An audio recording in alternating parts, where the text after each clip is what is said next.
Et si on avait peur du bonheur? On parle souvent du bonheur comme d'un Graal à décrocher à la fin d'une quête longue, difficile et douloureuse. D'ailleurs, quand on y regarde de plus près, beaucoup d'entre nous fuient, sabotent ou se méfient carrément du bonheur. Pourquoi?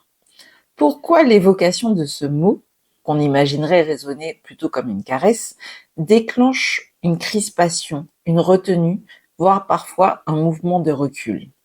Et si on osait en parler autrement? Bienvenue dans Le bonheur à la vie, à la mort, le podcast où on se choisit en optimisant ses ressources sans se renier ni s'ignorer. Je suis Victoria Bonheur, accompagnatrice en élévation personnelle, tisseuse d'élan fluide et de clarté.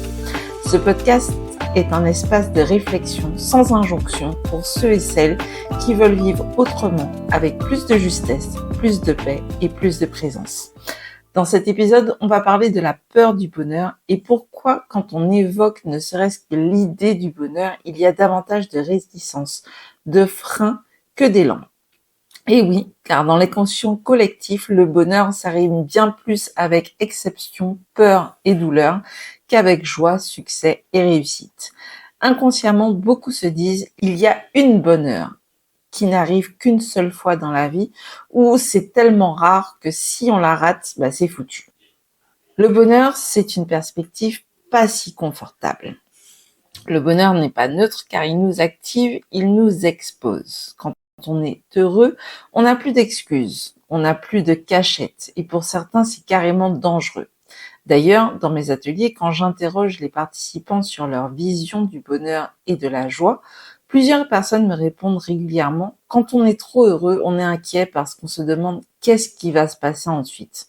Parce qu'il y a toujours un truc négatif qui arrive ensuite pour nous faire regretter ou pour nous faire payer le fait d'avoir été heureux. Et puis beaucoup préfèrent carrément gérer un malheur connu qu'un bonheur incertain, puisque le confort inconfortable, c'est quelque chose qu'on connaît, qu'on sait gérer, et notre système est tout à fait OK avec ça. D'accord ? Donc, effectivement, il y a la notion d'association du bonheur à la vulnérabilité parce qu'il peut s'interrompre à tout moment. Mais pour moi, en fait, le bonheur, tout comme la vie, c'est quelque chose qui se cultive. Et l'ennui, c'est que quand on veut se protéger du bonheur, bien souvent, c'est parce que on a l'impression que quand on se protège du bonheur, quand on évite d'être trop heureux, en fait, c'est une question de survie. Et c'est pour ça, en fait, que le bonheur rime davantage avec peur et douleur, parce que si jamais on doit survivre et que le bonheur est un risque de mort, en fait, on va éviter complètement d'y aller. Et puis, on se dit beaucoup « il faut »,« je dois ». On va parler justement des croyances limitantes qu'il y a autour du bonheur. Une croyance, c'est une affirmation qu'on considère comme vraie. Au moment où on accepte cette affirmation comme la norme pour nous, c'est parce qu'elle nous aide à mieux vivre une situation ou à surmonter une difficulté. On va souvent entendre « il faut mériter le bonheur » ou si je suis trop heureux, quelque chose de mauvais va arriver » ou « le bonheur dure jamais », ce qui est de l'auto-sabotage. Le bonheur, c'est pas toute la vie. Et puis, il y a souvent l'idée que il faudrait se battre, souffrir ou expier quelque chose avant d'avoir droit à quelque chose de doux, d'agréable et de plaisant. Ce sont des croyances qui sont véhiculées dans notre société pour mieux accepter les coups durs de la vie, pour persévérer, voire se résigner, même quand c'est vraiment trop difficile pour nous. Tu peux faire le choix du bonheur indépendamment des émotions que tu ressens. Le bonheur, c'est vraiment un chemin, c'est une direction. Tout comme ça arrive qu'on choisisse de jouer à des jeux vidéo, même si on ne connaît pas encore la technique, et on se dit, tiens, on va essayer, et au fur et à mesure, on va finir par réussir à passer les niveaux. On va chercher des astuces sur Internet, on va appeler la communauté, on va faire appel à la communauté et on va aussi se permettre simplement d'essayer. Et si jamais ça marche pas, on recommence en fait.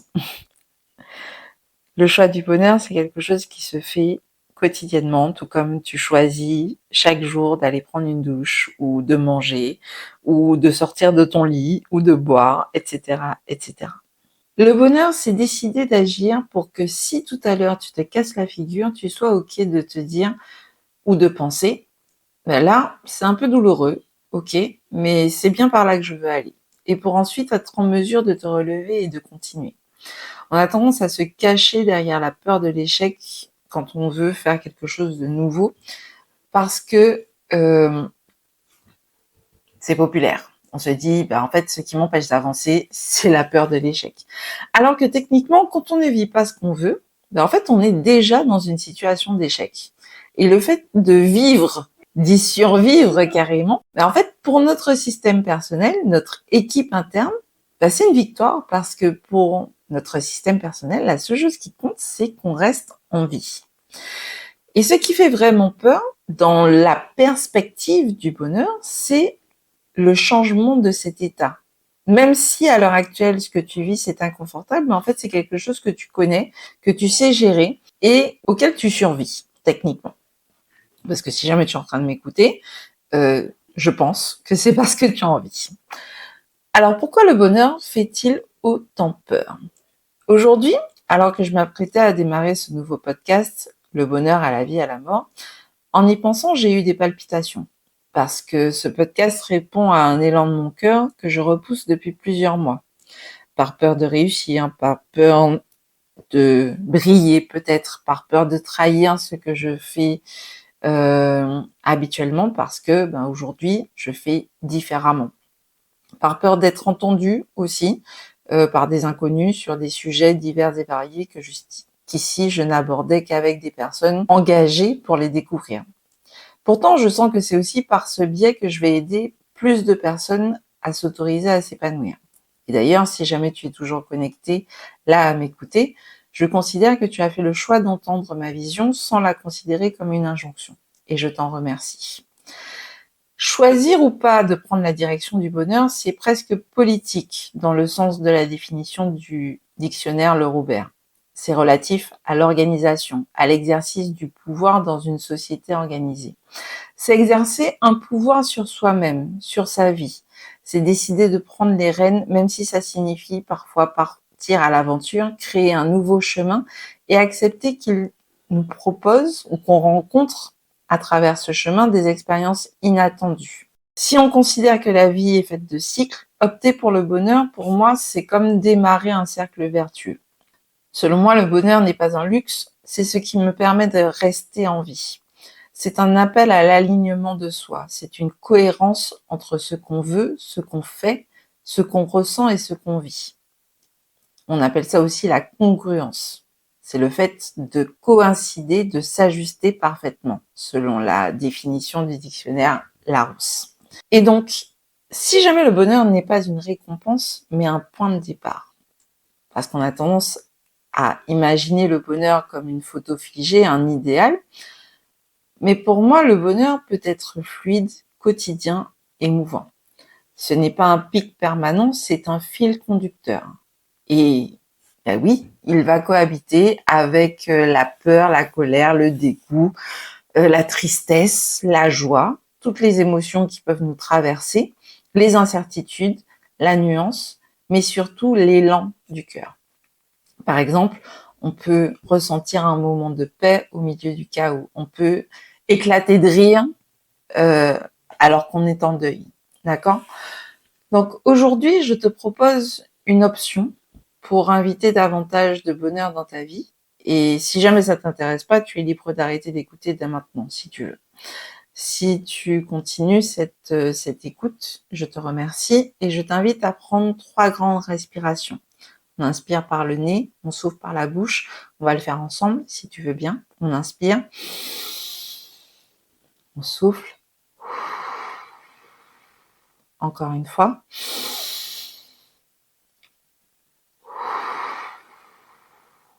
Une dernière fois.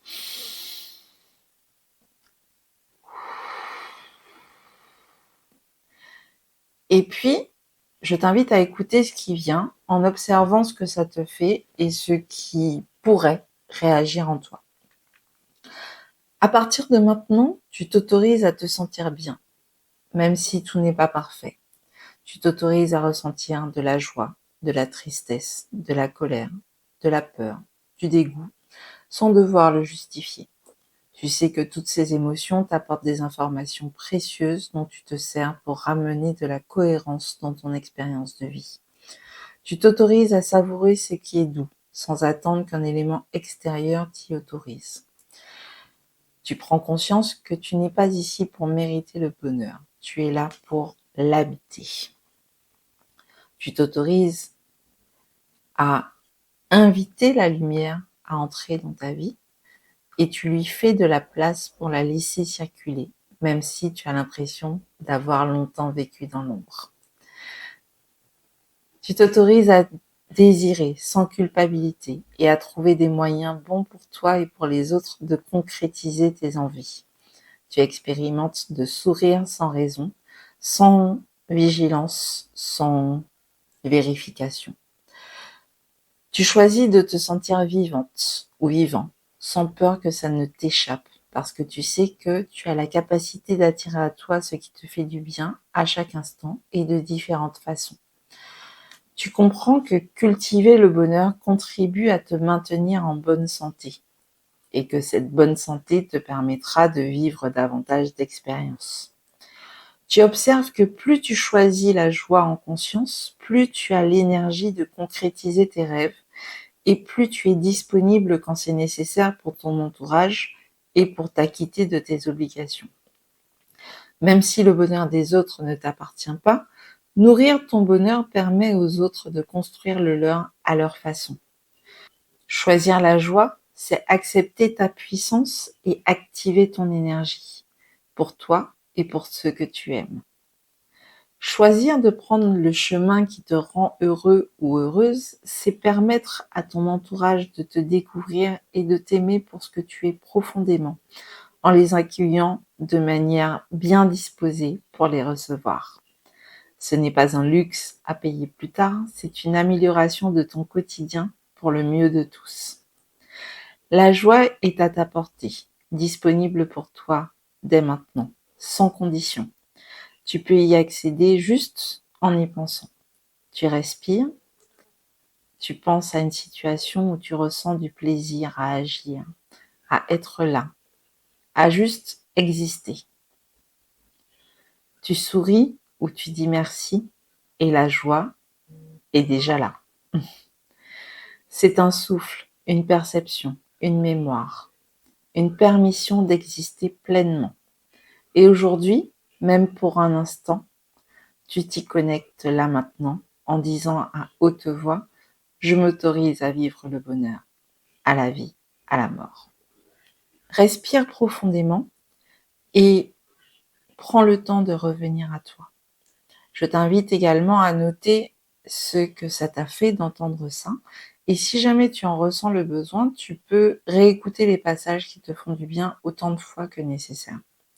Je te remercie encore d'être entré dans cette bulle avec moi et je t'encourage à partager cet épisode si tu sens que ça peut aider quelqu'un que tu connais à renouer avec le bonheur et la joie. Si ce sujet t'a plu, n'hésite pas à soutenir la chaîne en laissant un like ou un commentaire pour me dire ce qui a particulièrement résonné pour toi ou pour poser tes questions si tu en as. Tu peux également me retrouver dès maintenant sur Instagram via Victoria Porte-Bonheur parce que le bonheur n'est pas un luxe, c'est un appel à l'alignement de soi, à la vie, à la mort. C'était Victoria Bonheur dans Le Bonheur à la vie, à la mort, le podcast où on se choisit en optimisant ses ressources sans se renier ni s'ignorer. À bientôt!